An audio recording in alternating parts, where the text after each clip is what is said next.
with Lance Russell when we're taking a look at professional wrestling. Lance, how did you get into being a wrestling announcer?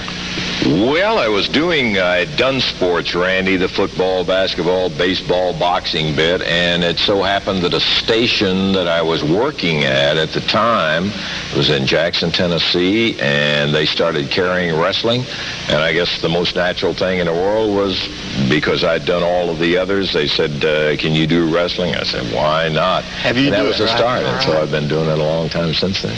Well, how did you get into, I know that at one time you were program director for WHBQ Television, and now I understand you work full-time for Championship Wrestling.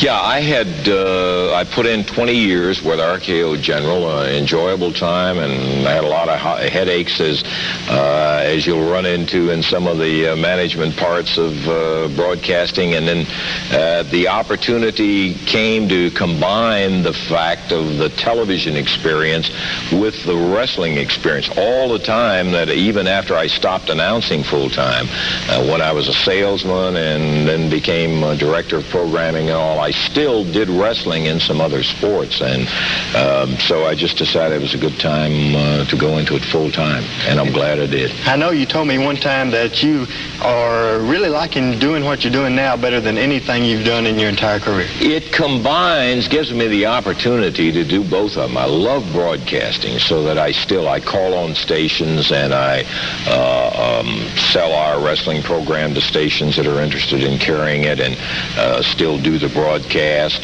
So it keeps me in touch with the broadcasting, but at the same time, in all the years, I still love wrestling. I'm just like a fan, man. I just love going to the matches and seeing the matches and all that, and it gives me that opportunity to combine both of them. So nobody could ask for a whole lot more than that. How much traveling do you do? I know you go around seeing a lot of wrestling all over the country. How much are you on the road? Nowhere near as much as the wrestlers do. And you know, that's the thing, that every week goes by, at least a dozen different young gentlemen or young ladies also, and you'd be surprised at how many of them are interested in getting into wrestling. And they say, well, I know it's tough and it's a tough business and all that, and it is, but I always tell them one of the toughest parts of it is the traveling aspect, because many of the wrestlers, excluding the ones who are flying on major jaunts from one city to another, just in driving in a territory will put in 2,000 to 2,500 miles a week in an automobile, and that gets to be awful tough. And that means, I don't go that much. That means they have to be away from their families quite a lot. Yes, sir. That's they a hazard. Sure do. It just becomes a way of life of living in the ring and in a motel room and in a car, and that's about it. You've been around wrestling for quite a few years. I know that working at a job, you have good things that happen and bad things. Can you tell me any bad things that you can recall right off the top of your head that's happened to you? Well, there have been 2 or 3 things that stick out in the mind. I think one of the things that you always have to be leery of, and that is the fact that I weigh 173 pounds, and I'm dealing with guys that go 230, 240 and up, and that sort of thing. And you never know when some guy is going to get triggered, and you say the wrong thing or the wrong thing happens, when he's going to take it personal. And we had an incident that, as a matter of fact, took place on Championship Wrestling when the Dream Machine kind of got upset, right? Yeah, he thought we were poking fun. Well, maybe we were. I don't know. But he kind of took exception to it, as a matter of fact. Well, as a matter of fact, Lance, we have this on tape. Why don't we right now take a look at this tape when Lance Russell kind of got his head knocked down to the canvas by the Dream Machine. Yeah, I remember.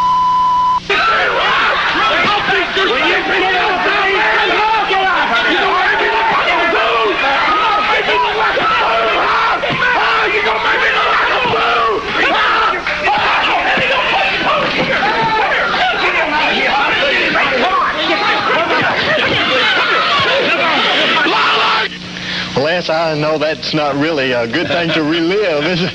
Oh, it's better from this vantage point than it was from down there on the floor looking up at that guy. At that time, the Dream weighed about 270. He later dropped down to about 240, but that was still plenty big. A good thing happened to you one time. You had a chance to get even with a guy that now has kind of had a change in attitude.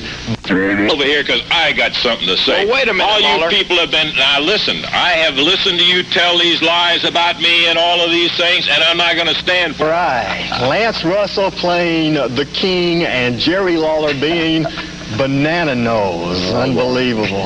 Really, that was fun to watch. It really is fun to look back on that particular one. That was quite an experience we had, Randy. Anything else you can think of that's been good that's happened to you around? Oh, well, I have met so many wonderful people, and the great thing about it is we, as you know, we promote in 6 different states with the championship wrestling promotion.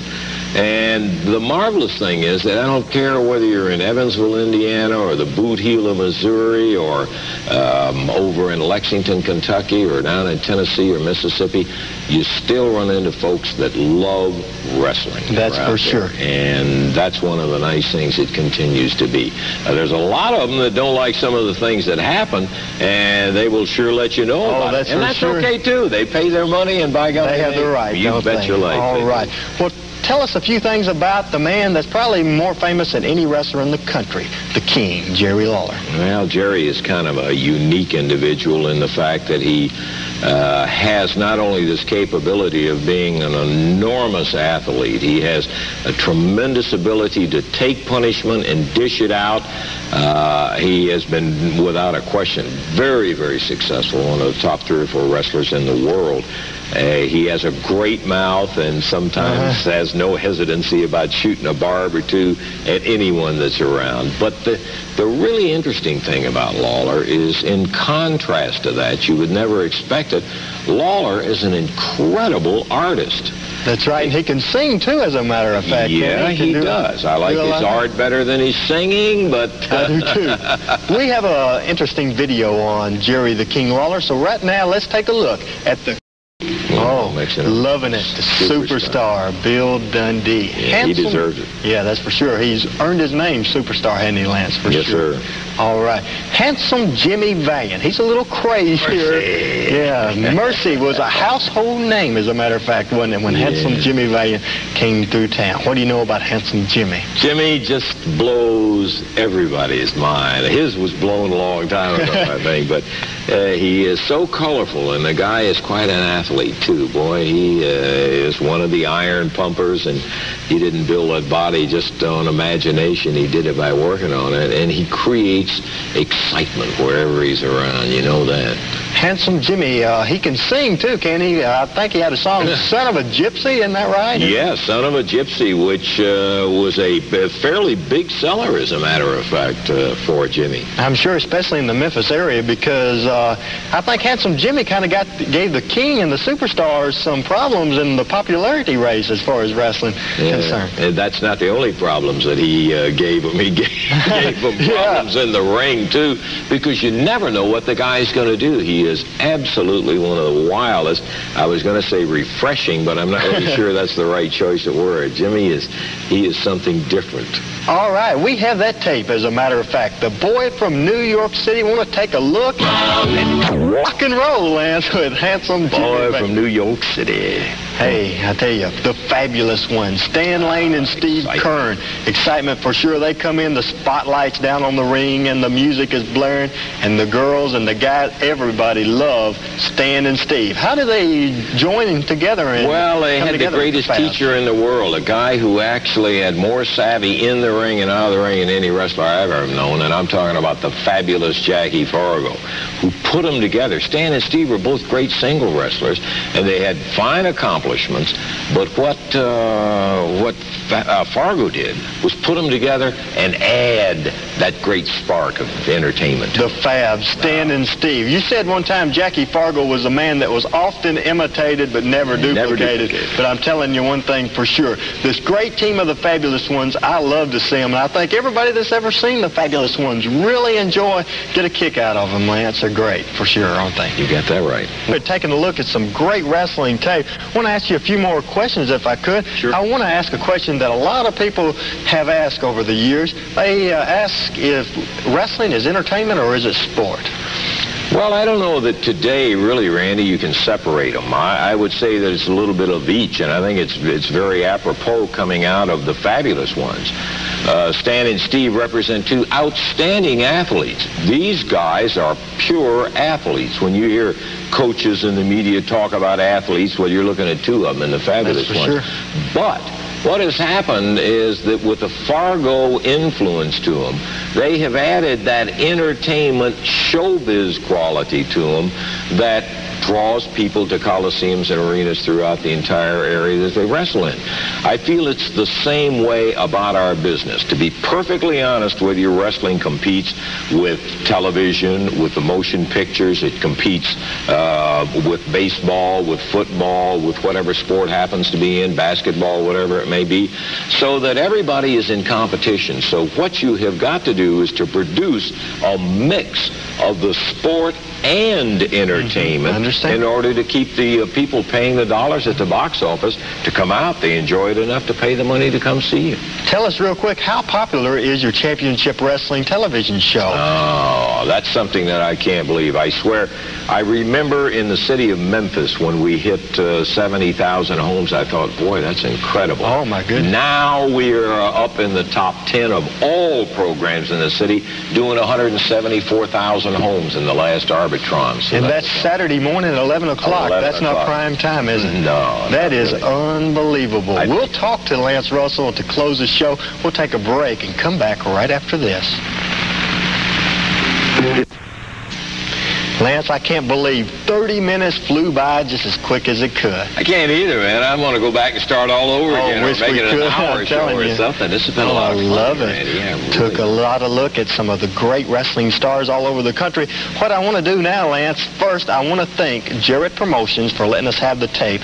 And I want to say a special thanks to Randy West, who put all the stuff together, did a superb job. Randy does all of our video, and he really does a magnificent job. And it's good to work with a guy as professional as he is. Fantastic. Also, I want you to summarize, why is wrestling so popular?